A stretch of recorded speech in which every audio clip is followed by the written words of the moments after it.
Hey, Hello.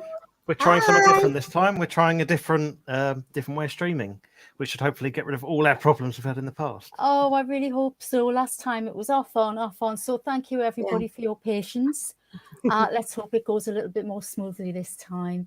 So we're joined by just one guest today because we've had a couple of last-minute pullouts, which not to their own fault, but so it's It sounds a bit sexual. Well, you know me, everything I say sounds like So you're stuck with me, I'm afraid. That's great, Cheryl. I'm really, really glad you could join us. It's fabulous. I'm chuffed to be here. Thank you very much. Hello, the beard. I'm advertising your goods. Thank you so much for this beautiful necklace. He's really glad that you like it. So am I. So I've got my name. I like yours too, Cheryl. Where did you get that? I wear it all the time. It actually doesn't come off, so I love it. Beautiful. Yeah. I think you should just leave yours on all the time there as well. I might. Yeah. Yeah. We can have a wear-a-thon, can't we? So who wears it first, or who wears it best? Who wears it? Oh, definitely Cheryl. I'm on sort of. I don't know. I've still got my work top on, so I'm a little bit formal. Yeah. I don't look like this all the time. I'm still getting the hang of this new. This new. I think I can set a lovely banner. Come on, out. So we've got a couple of topics to go through today. We've actually prepared, unlike last week where we were like, let's get back in the swing of things by doing absolutely zero preparation, which is what we did, and that kind of worked last week. But we're going to be a bit more prepared this week, I think. Yeah. As always, please put comments in the chat, because that gives us even more to talk about, which is nice. And it's things that are current and relevant to everybody else. So we'll start with a lovely there was a bit of recent news article that got shared with us. I'll share the article. It's so sweet. If I can find the right. Nice for it not to come up there. There, is that it? Has it come up? It hasn't come up yet. Nope. I'm going to just end up sharing the whole screen because that seems like the easier way. That works. That's better. Yeah, that's it. So this was earlier in August. A bit of an odd one, isn't it? That someone just found a random rat came walking through their catflap one evening and started eating their food. I mean, it's clearly a domestic rat. The wild ones don't come in that colour. So he's either got out of his own home or been evicted and gone and found somewhere else to live. Yeah. And they've called him Prince Charming. I know. I think that was quite sweet. And he looks charming as well. He's got such a lovely face. So the upshot of the news article was that these people, they weren't rat owners. I don't think they had any pets, but they had a cat. Obviously, had a cat. Yeah. Mm-hmm. Say no pets. Obviously, had a cat. They had a cat flap. But he just walked in through the cat flap and started helping himself to food. And being the bright people they are, who didn't just look and go, "Oh, it's a rat. Let's get rid of it." Yeah. They realised it was probably not a wild rat and called the RSPCA, who came and picked it up. Thankfully, because I always cringe at that. How many people would just think, oh, it's a rat, it must be a wild rat, and how many are persecuted for that? Yeah, there are a lot of them. Is there actually get dumped? Is there a follow-up, or is he just available for adoption? Quite possibly. So this was in Cheshire that this happened, and I think the RSPCA were trying to find the owner. They were doing a bit of digging, trying to find the owner, and they've had no luck. So he's gorgeous. So I did a bit of digging of my own, because it was saying like, oh, get in contact with the RSPCA if you're interested in adopting him. And so I had a look on their website, and he is there, and he is still for adoption. Oh, he's lovely. He's really pretty. He's got a really pretty face. He looks like my Oreo. My brother lives in Chester, Cheshire, but there is zero chance of him adopting a rat. Can't just convince him. He's terrified of them. Oh, it's a shame. There's a lot of people that are, though, but I think a lot of it's because they don't understand rats, I think, rather than actually having a fear of them, if that makes sense. I can understand why people are unnerved by them, because they actually look intelligent, and when they look at you, they look into your eyes. Yeah. And they bore right into your brain. They look into your soul, and I think that unnerves people as well. So, hello, Alexi. We always get such a wide range of people watching. So nice. We do. Sven's on. Yep, we've Greetings from Tuka. got. Hello, Tuka. Hi, Sven. Hello, Tuka. She's lovely. Oh, I love seeing the videos of of all their, all their pouches. They're so sweet. We've got Alexi from Moscow. It's so good to see people from Europe and from different countries. Hello, hi. Hey, Shannon. That's my daughter, Shannon. Oh, Shannon, hi. So, yes, everybody's coming to watch me. Hopefully someone might, see this and think, oh, we'll offer him a home because, he's only a small lad, isn't he? Given that the extension's going to be done soon, and I know I said no more rats, I have been thinking about them recently. You've been thinking again about... So the upshot... Just 2 or 3. Just, yeah, but that's where it starts. When I'm sewing. Yeah, we're not very... It's rat maths. That's what it is. It's ratty maths. We're not very good at just one, are we? It just gets... we take GMR to a whole new level. He is rather lovely, though, isn't he? He's very pretty. He is. I hope that he gets his... he meets his Cinderella soon. I reckon so. He deserves a good home, bless him. He's so cute. And it's a shame that he was out there. Well, massively intelligent and resourceful to be able to think, well, that's a house. Definitely. I wonder if he got out through a cat flap from his original home. Otherwise, how would he know what it was? That is a possibility. Just push his way through. Yeah. That reminds me of the one that I found. The one, because we had one that I found, didn't we? Yeah. Yeah, he was sitting on the side of the road, wasn't he? He just walked, it was there. Just went, oh, hello. A little black and white one. Him. Oh, bless. Alex. Yeah. Didn't we? Yeah. Yeah. Bless. We found a chicken on the side of the road once. A chicken? Yes, we called her Lucky because we searched everywhere. No, we searched everywhere for her owner. Could not find it, so she ended up coming home with our chickens. Oh. And my kids called her Lucky. Very lucky girl. I think she lived for about 5 years, I think. Yeah. I would love to have chickens if we had a bit more room for them. Yeah, we're going to have, with the extension going on the back, the small garden's going to be made even smaller. So there's something we've considered before. To get rescue ones would be brilliant, but it's not really going to be practical. Well, you pretty much give up your garden, as my brother found. That you can't have a nice garden and chickens. No. If you look at any of my videos, you'll notice mine are in runs. They're slabbed. Yeah. Because I've got a fox 6 foot behind my fence. Yeah. She's got 3 cubs right now. Oh, they'd make a lovely meal. Yeah. Oh, yes. When we've had that before. So it's like... Yeah, one of my colleagues had his chicken run decimated by foxes, and he was devastated. It's difficult to keep them out, I think, unless you've got a really sturdy building to house them in. Yeah. I always find it really hard with foxes because I find them so pretty and so nice, but then you don't really want to encourage them by feeding them. But... No, they do get a bad rap for some pretty good reasons, unfortunately. Yeah. Although they have to eat too, it's at the expense of some people's animals. Yeah. I think Shannon's right. With most animals, you tend to start off with just a few, and it quickly gets out of hand. Just one more. Is this where it starts with pouch rats for you, Cheryl? Maybe. This is where it started with us. Just put it in perspective. Yeah.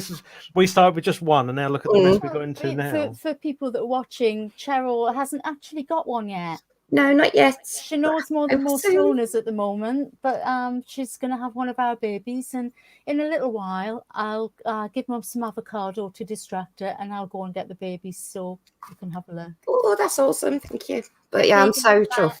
Fantastic. They're wonderful. Got itchy nose. I'm so sorry. No doubt end up getting out of hand, as it always does, but, we do it because we love them. Richard, no. You might not get the choice, my friend. Alexi says, my friend has got a blind rat, but everyone loves her. Oh, bless her heart. I've seen a couple of blind rats I've known a couple of people that own rats who never had eyes. They were born blind. And they didn't actually have eyes. They had the sockets and the skin grown over, but no eyes. Yeah. Oh, bless them. They seem to do very well. I think because they've got poor eyesight anyway, generally.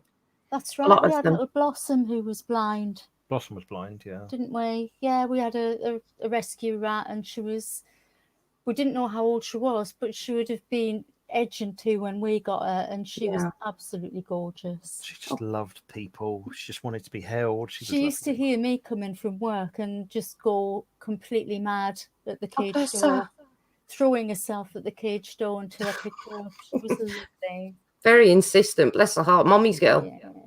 And they all have such, I mean, fancy rats have such different personalities. I think the pouched rats, along with their size, I think everything's exaggerated, including those personality traits, which might be good or bad. I think you're gonna have a really interesting time. Well, I'm hoping to. I'm going to try and record my journey with Hades. I think that'll be a real asset to the community to have that recorded, because it's. I do hope it will be, because obviously everything that happens is going to be recorded. So, you know, if I scare him and he nips me or any of that, that will be on. There's somebody to, for prospective owners to see that journey is going to be massively useful. Cheryl, thanks for that. That's it. You're welcome. So, but I'm hoping to, so I want to get it done. And like you said, so people that are interested can see what they're really like, if that makes sense. Oh, definitely. Something I must do, and it's something I keep planning to do and always forget. And if you miss it by a day, then you've lost your chance. And that is record videos of the babies every day until they leave, and try and have that in a video. Little snapshots to put together. And I never found the time to remember to do it. There will be more. We'll have to make a conscious effort to do that from when they're. Well, we don't handle them the first day, maybe the second day. It's having the right mum as well, because I think Alice is a fantastic mum. She's definitely wins Mum of the Year award in terms of pouches, but she doesn't really like people.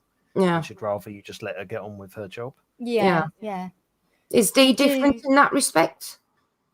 She's a little bit more relaxed, I think. The thing is, you have to handle them. Certainly around day 3 to day 5, they get hard, dry rings of keratin on their tails because they don't live in a humid climate. They live in a centrally heated house. Yeah. And if you leave those bands on the tails, they can actually cut off the circulation as the animal grows so rapidly. Yeah. And they will end up with something called ringtail and lose parts of their tail. Oh, poor it's little very easily treated with pure lanolin, and you can use your little fingernail and just gently break those bands of keratin and rub the oil in, and they're perfect. They're fine. I think you put a picture on the Facebook group of some that had come off. Was it Dottie's tail?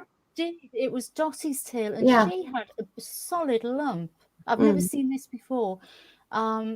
I was doing a tail every day, and I got a real shock to find after, the course of 24 hours, a really big block of keratin had formed around the end of the tail. So it just shows how important it is to do that handling and do those health checks, even if the mum doesn't like it. It's still needed. It's still necessary. But Sven, he said, "Don't never be scared to be nipped." I'm not. If I get bit, I'll get bit. Yeah.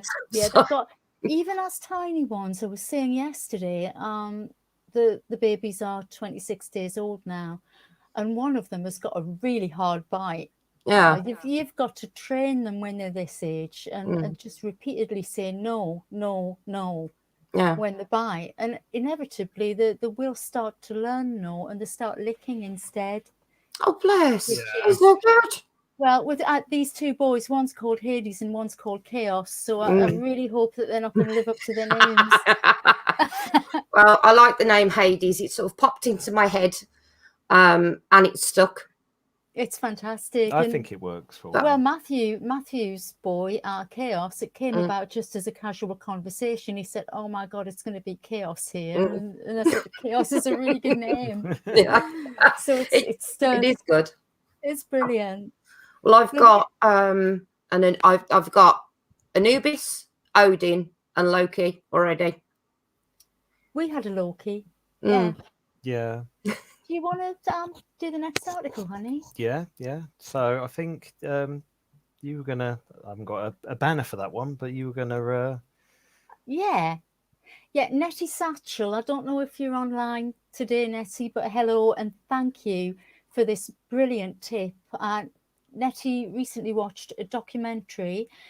It's on Netflix UK. It's not on anywhere else, unfortunately, including the American one. Not yet, anyway. It's called Mozambique Minesweepers. We've got it queued to start downstairs, actually. I watched a couple of minutes of it.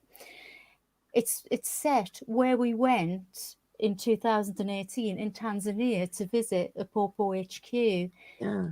It's German and the subtitles on it. Please don't be put off, anybody, because the filming is absolutely superb. Even just the couple of minutes that I watched, it's absolutely beautiful.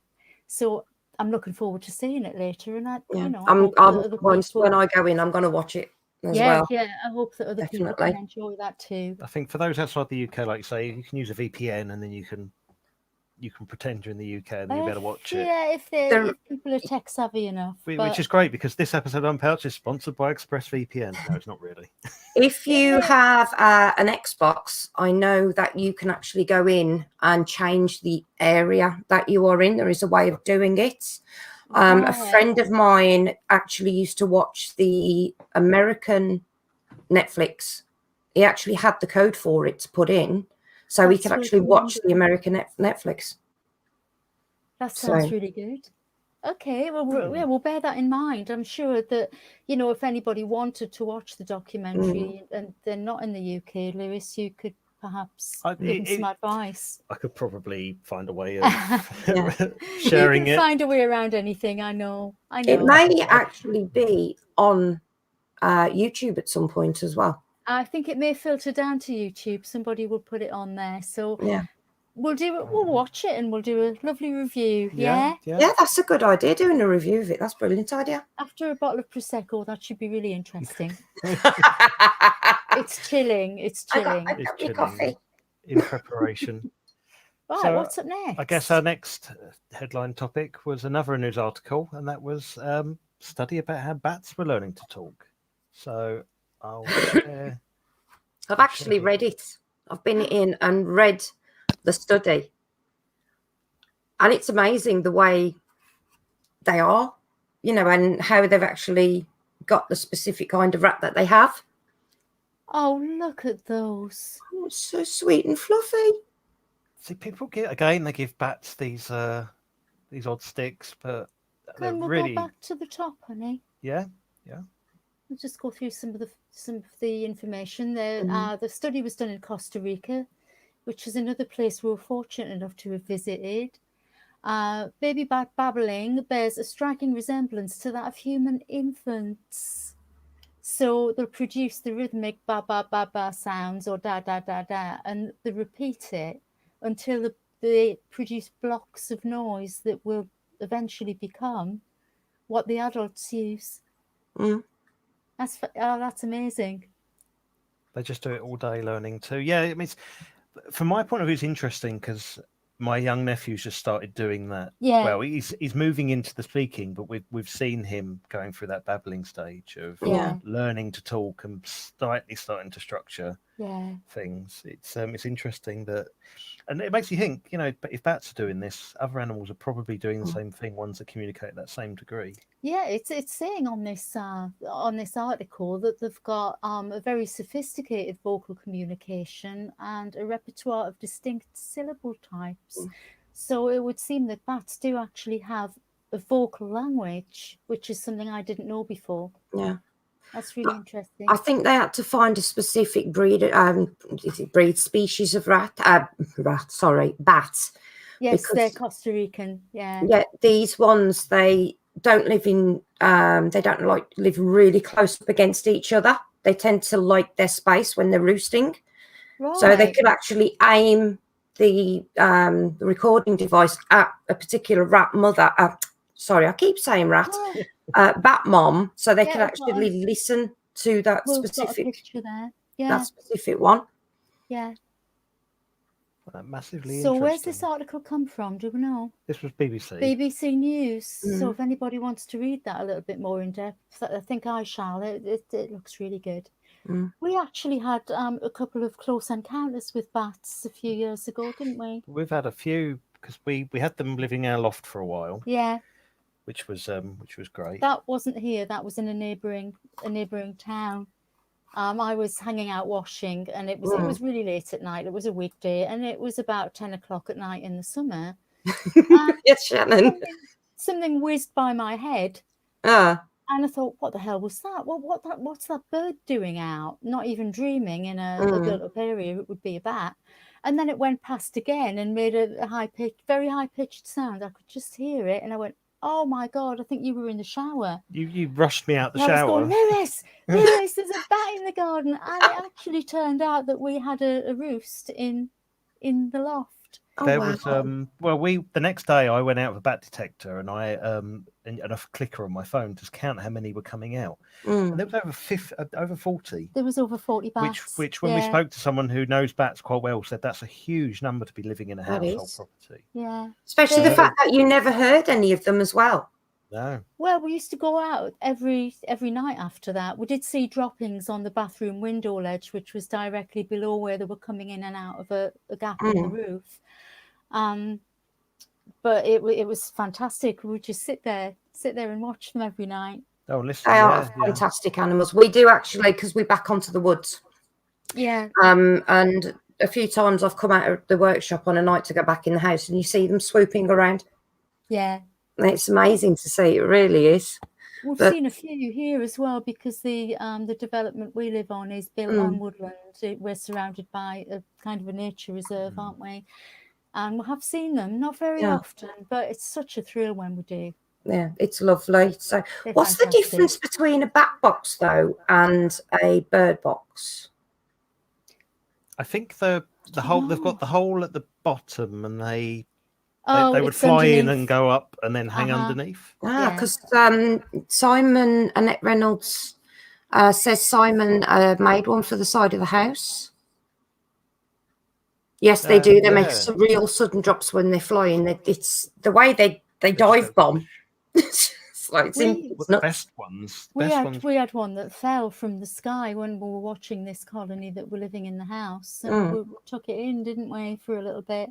Well, we didn't know. We were sitting there going, "Oh, it's so sweet," and we were stroking on the head, trying to revive it gently, and going, "Oh, look at that," and looking at it, and it didn't sink its teeth in. We were bloody lucky that it didn't really. It was just a tiny little pipistrelle, but I was going to say, no, I know my luck. I'd be doing that, and it would just.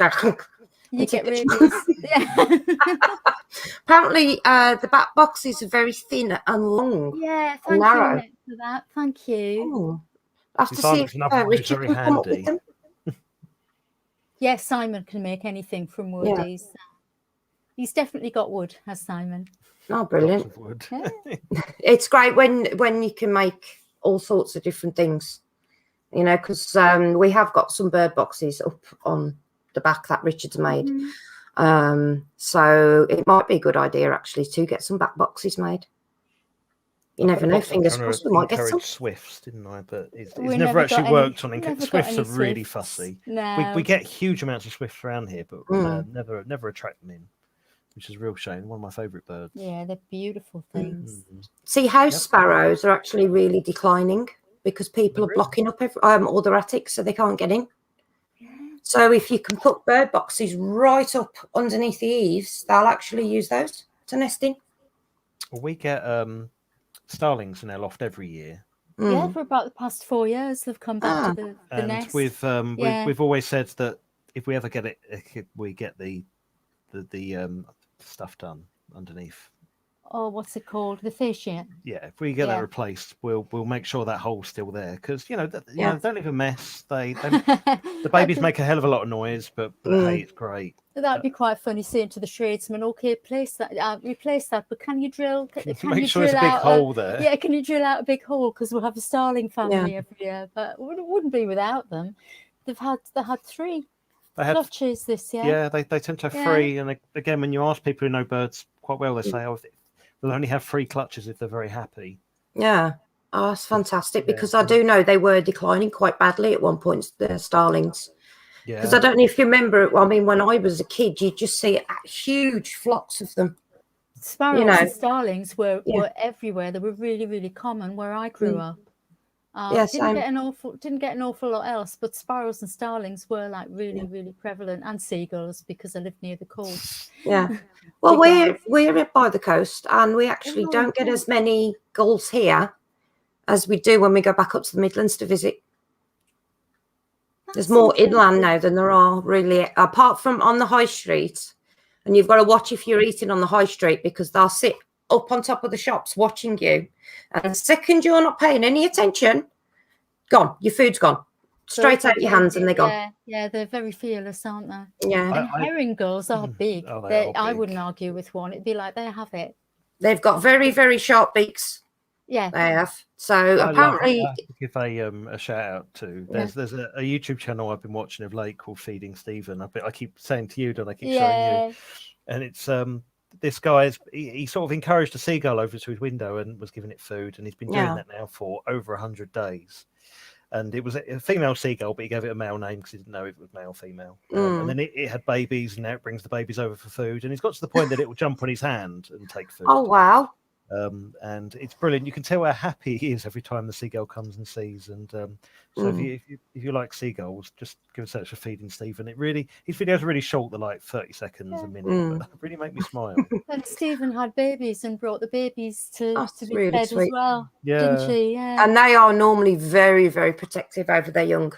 Yeah. Very protective. Yeah. It is really touching. It's good. It's very sweet, that is. Do you remember the bats we saw in Tanzania? They have to be the biggest bats because they were. It was it was Dar es Salaam. Yeah, the fruit bats. Yeah. There was like beautiful. We stayed in a couple of different hotels there because we were like, well, we'll stay in like ones that we need to in order to go to a popo and stuff, but we want to actually have some time in a nice area.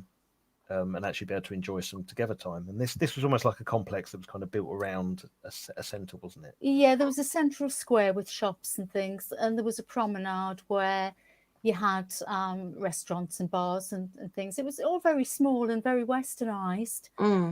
But these fruit bats, these fruit bats used to come and visit and hang upside down on this huge gazebo that covered a bar space in the middle of the square. Yeah. Every night. And they were huge big things. Big, massive. You still have them flying past your face. You had tourists going like, "Well, this is amazing." And yeah, we used to go and wait for them every night. Yeah. Oh wow, that is just so cool. I love. I'm animal mad. I don't know if you've noticed. Pretty much. Yeah, I love anything to do with animals. So I do tend to research quite a few different things. If I see an animal I've never seen before, I tend to go off on the computer and start reading up about them. Find out about it. Oh, I like learning all the little intricacies about them and yeah. So the next subject we've got actually, Cheryl, is very much about you. You're not yet an owner. No, not yet. No, but well, you are actually. He's fully reserved. Hades will be coming to you in about 3 weeks. 3 weeks. Yeah. It's not long. It's not long. In fact, it'll be a little bit less than that. He's oh my God. 27 days old now. So we'll get. You do realise I'll probably cry when I get to yours. It is. Oh, you wouldn't be the first. Yeah. But it's really nice to have you on here because although you've not you've not got him yet, you've done an awful lot of research, and I would like to know really what made you interested in getting a pouched rat in the first place. Oh, bless you, Annette. I'd seen I think what's his name? Magawa, I think it was, when the PDSA gave him his little medal. Magua, yeah. The from a popo, the hero rat. Yeah. And I'd seen him and I was like, oh God, they're adorable, and I didn't really think much else of it. And then there was a lady in one of the fancy rat groups I was in on Facebook. Oh, bless you, Stefan. I know. And she'd got one. And I sort of thought, I really like those. They're really adorable. And I sort of started going on YouTube because I couldn't find that much information on Google, which I was very disappointed about. Yeah. And that's how I found the National Pouched Rat Society. I found your YouTube channel first. So I have literally watched every video that you have on there. So I watched everything. And obviously I came into the Facebook group, and I've asked probably some very stupid questions. Oh, they're not. No question is stupid, Cheryl. Yeah. I think that's where we differ from other groups. Yeah. Everything's allowed. You know, there's no such thing as a stupid question. It's just a question. Yeah, I tend to ask anything that pops into my head. I saw the video when one of the babies tried to pat your finger. Oh yeah. And then I thought, oh, nails, because they're obviously left-handed, I'm right-handed, so they're a bit shorter. And I was sort of thinking, oh God, what if he does that to me and I scratch the inside of his pouch? So it's that's why I said to you, I asked, do I need to cut my nails? Would I hurt him?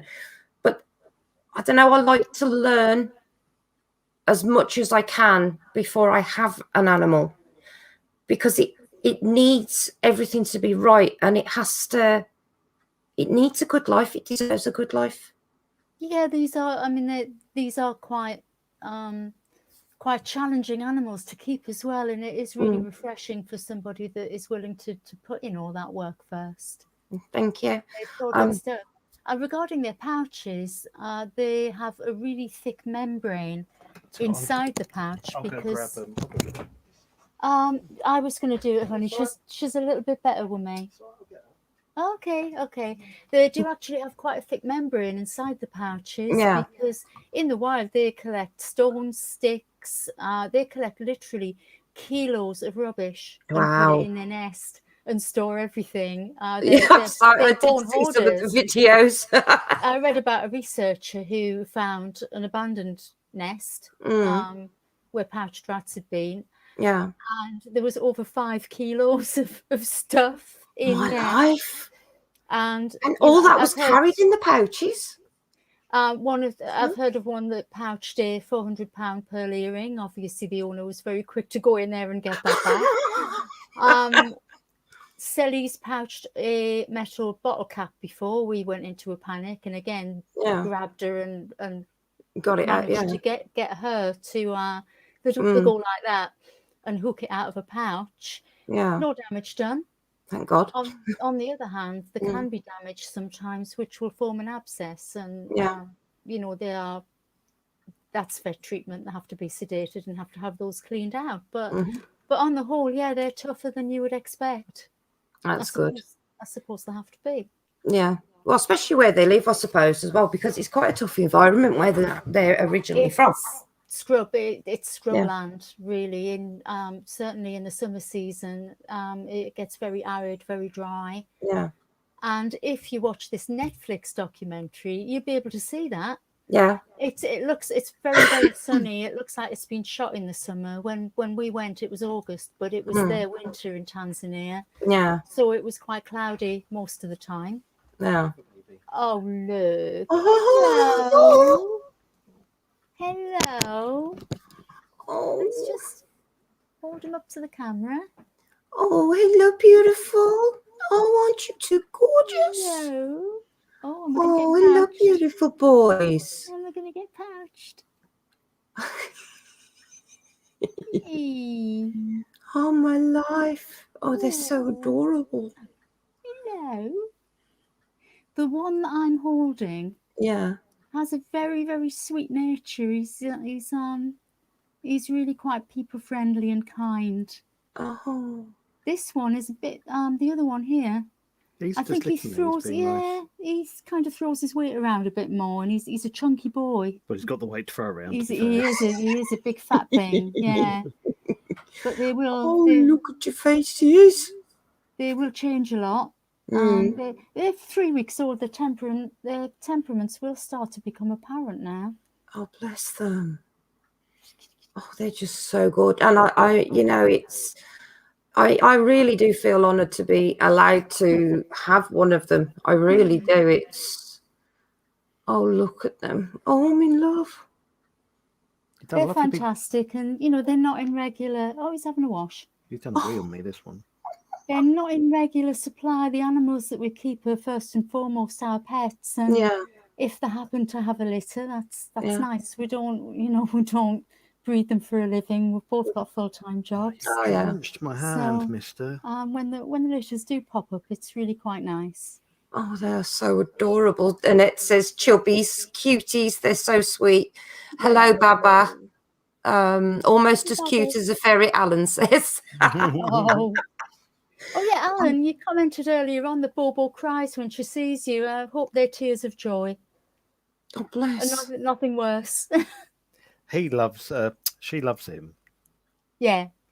Yeah. Funny how they choose, because it might be that actually, you know, you never really know who they're going to choose, who they fall for. No. I mean, Nettie, who's Alan's partner, came to collect Bobo, and up until then, Alan, I think I'm right in saying that you'd never been that keen on the previous ones that you'd had.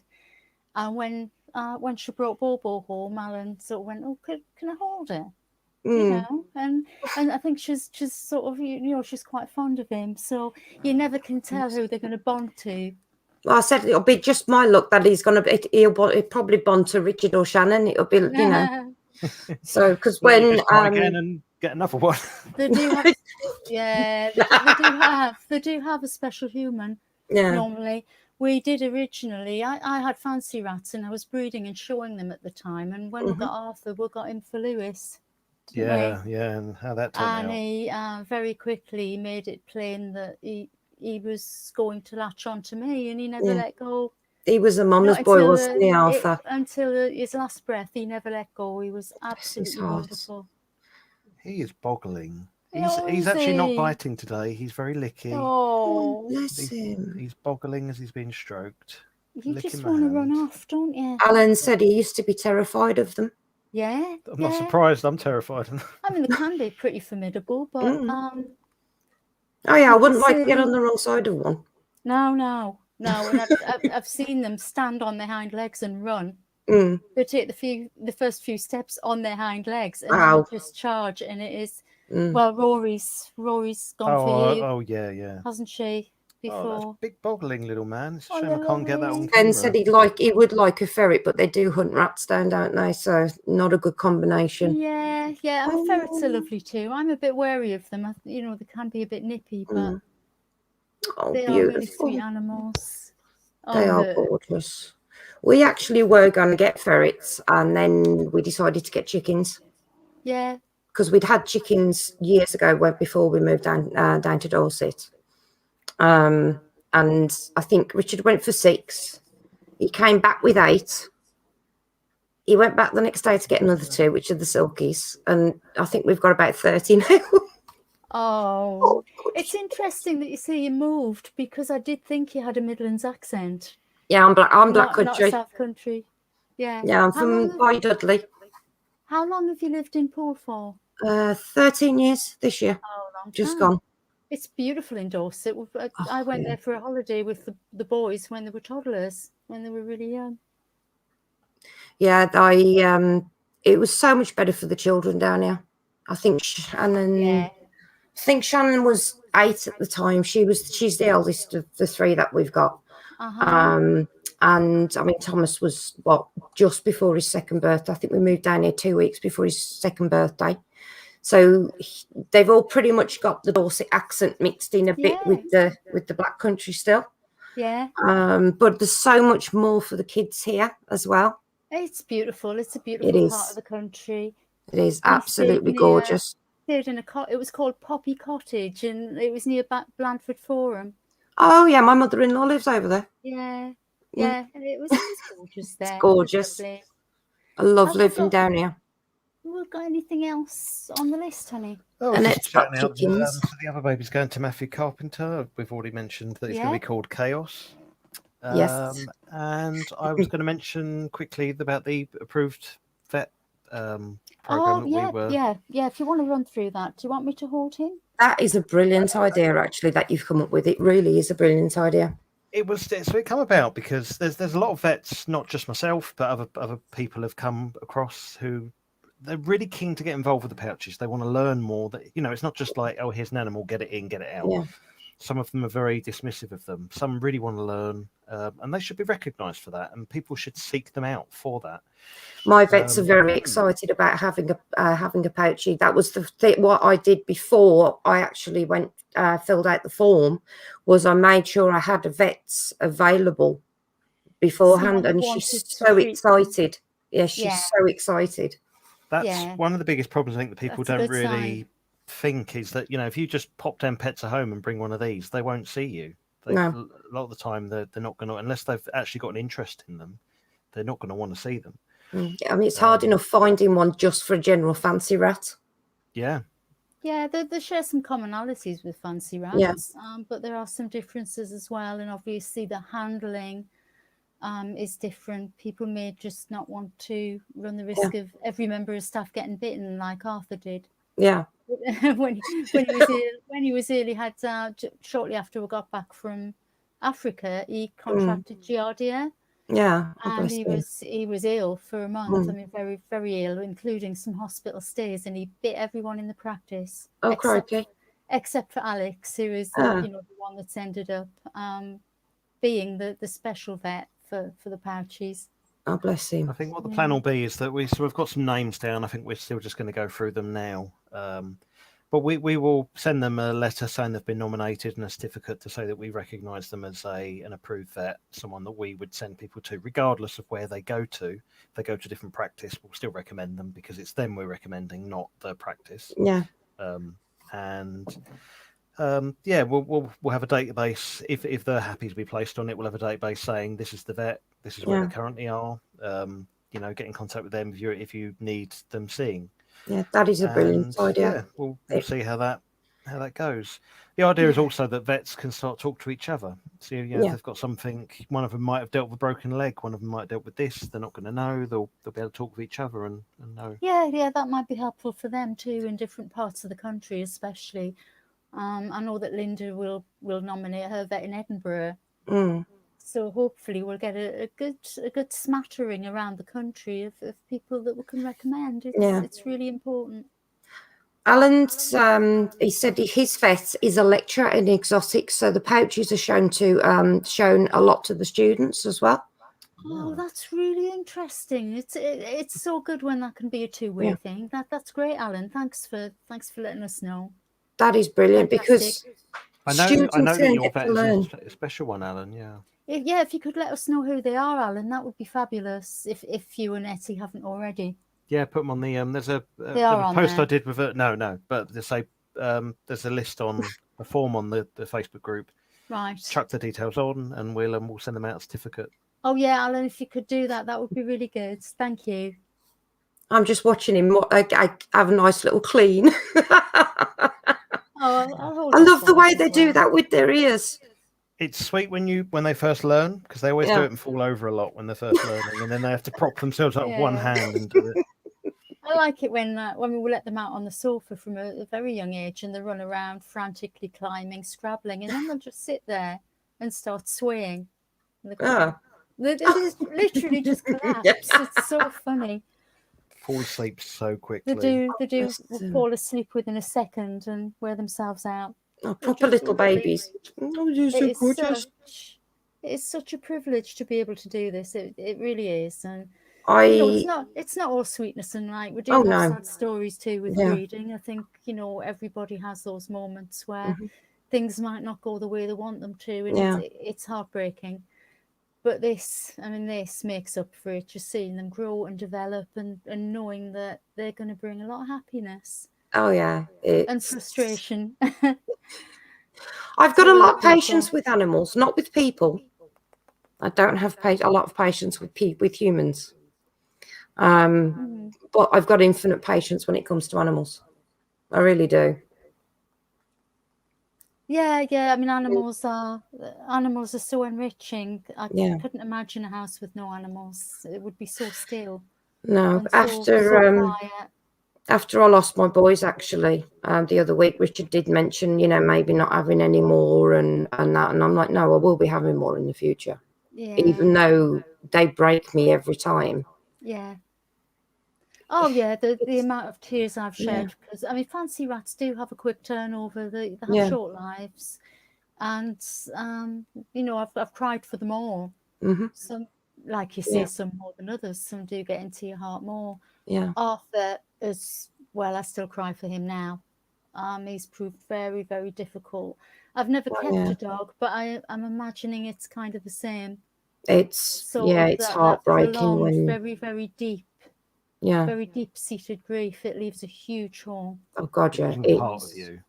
Yeah, yeah, and that's something I would say to new owners as well. To be aware when they die, they do really break your heart. It's like they it's worth it. They turn your heart into Swiss cheese eventually with all the holes. Yeah, but they are worth it with the colour and the warmth and the love and the joy that they really bring to a house. Yeah, Swiss cheese. Yeah, it is. They do turn your heart into Swiss cheese because every one of them does take that little bit with them. Yeah. Is that Arthur's? Oh, bless. There. It's a little bit hard to see, but his ashes and his whiskers are in there. Oh, bless. That's lovely. I did see a picture of that on the Facebook group. Yawning. Oh. He's a snoosh, look. He says, I'm tired. He's starting to fall asleep. Oh, bless him. Look at that wiggle face. What about this one? You're gonna stay still and hello, gorgeous boy. He just licks for England. This one, he's just so lovely. Oh, he's so adorable. I can't believe it. When it's like 3 weeks, it's one of these tiny little things is going to be he's gone to sleep now. On your lap. Oh, look. Yeah, they fall asleep that quickly. It's just remarkable. And they feel like a dead weight in your hand when you're holding them like that. Yeah. Well, he's a dead weight anyway. He's really fat. There's one of them. He's a real chunker, isn't he? I've seen the picture with him asleep on his back, and he's got the big fat belly. He's big. That's the one that's fell asleep. Oh, look at him. Oh, you see this one? This one's a little bit different in temperament. He's just all over you. He's constantly licking. You put him down on the sofa, he doesn't go anywhere. He just gets back on my knee. Oh, bless his little heart. That is just so sweet. Oh, look at him. Ow. Ow, nicely. The overhead lighting's really harsh here, and it's a bit of a shame. Can't see him. They are beautiful, though. They really are. It's like my life is about to change hugely. It will never be the same again. It will. Once you go pouch, you'll find some of those holes in your heart very quickly. Yeah. Yeah. I do think this is going to be good. I think this is going to work out so well. I can't wait. I'm driving Richard around the bend because that's all I'm talking about. Oh. I'm just like, I'm so excited, and the closer it's sort of getting, I'm sort of bouncing a little bit more. Yeah. You know? Yeah. Oh, yeah. Well, he'll fall in love too. I'm sure he will. What time have we got? We've got 10 more minutes. We have. I mean, we're not stuck with 10 minutes. We've gone through all of it. I'm thinking, if we wind up fairly soon, it is incredibly hot in here. It's very hot in the southeast at the moment, and this room is in the back of the house where we get all the sun, and it's roasting. No question. We're quite lucky here. It's not quite so warm. So it's been a bit overcast, so it's not too bad at the moment, thankfully. Touch wood, because I don't like the heat. I'd start using air conditioning here when I'm working. It's just unbearable. Yeah. Oh, God, you stink. What is it about babies? Their wee absolutely reeks. It smells like fish. Oh my God. This one's gone as well. See if I can get the mouth going. They start twitching. Oh, look. I wonder what they dream about. This one's just fallen asleep momentarily in my hand as well. Yeah. Look at that little mouth going. His little legs are going as well. Oh. Alan's messaged you, Claire, by the way, he says. Okay. All right. Okay, I'll pick that up in a minute, Alan. Thank you. I just can't wait. It's like... Just tucked himself into a little ball now. I've got, where is it? There's there it is. That's Richard's sewing machine. It's a big industrial one. So he's making me all the, I've got some fleece. More than likely he'll just destroy the fleece anyway, but I've got fleece to line the cage with. They're pretty good with not They're destroying. not too bad. They're not like fancy rats for destruction. They are actually better than that. They're bad for destroying your house, but not their own stuff. Well, I've got dogs, cats, and kids that do that anyway. So they're basically like teenagers in that sense. Anything of theirs they'll keep fine, but they'll destroy everything else. Yeah, you're not going to feature in House Beautiful magazine or anything, but you know, that's the thing with animals. You do have to. Yeah, it's one or the other, really, isn't it? I'd rather have the house destruction and have the animals rather than the other way around. No, you can keep your show homes. I'd rather have a house filled with love. Yeah. Well, they had it last night with Dee, where she's worked out that she can pull the wooden flooring up and get to the underlay and chew the underlay. And I come in and I slammed it down and I said, no, you're not to do that. And she had a right hissy fit at me and then tried to bite me and then run off. They're spiteful. If you tell them off, they'll nick you. Yeah. Have little temper tantrums. They honestly will have proper temper tantrums. They are. Yeah, they're really dominant. I'm so looking forward to it all. I really am. It's going to be great. I think we'll wind up now, honey. Yeah, these lot are falling as well. My one's falling asleep. Your one isn't. Yeah. No, he's a lively little one, this one. And if I can just ask everybody in the chat, if you wouldn't mind, please, if you could hit that thumbs up. It really does help the channel when you do that. Like that. Yeah, give us a thumbs up. And I assume everyone here has already subscribed, but do subscribe if you're not. Big thanks to Cheryl. I think you've been brilliant today. Thank you very much. You've been such a help. Thank you so much for your support. And thank you. I'm very grateful to be on. Thank you. I know, I can't. Yeah. Oh dear. Now, Sally was the first baby we ever had, but Floki was the second. So Annette's very well versed in the. They're very similar. The two of them. Very, very similar. Yeah, they are. They're siblings. They're full siblings. Yeah, they do have similar personality-wise. Yeah. Very difficult. Hey, well, thanks for tuning in, guys. We hope this new way of streaming is better, more reliable than we were doing it, and we'll see you again in another month's time. Yeah. It's really nice to chat with whoever we can attract, and stay safe. Thank you for having me. Be well, and we'll see you again soon. Bye. Bye, guys. Bye. Bye for now. Bye.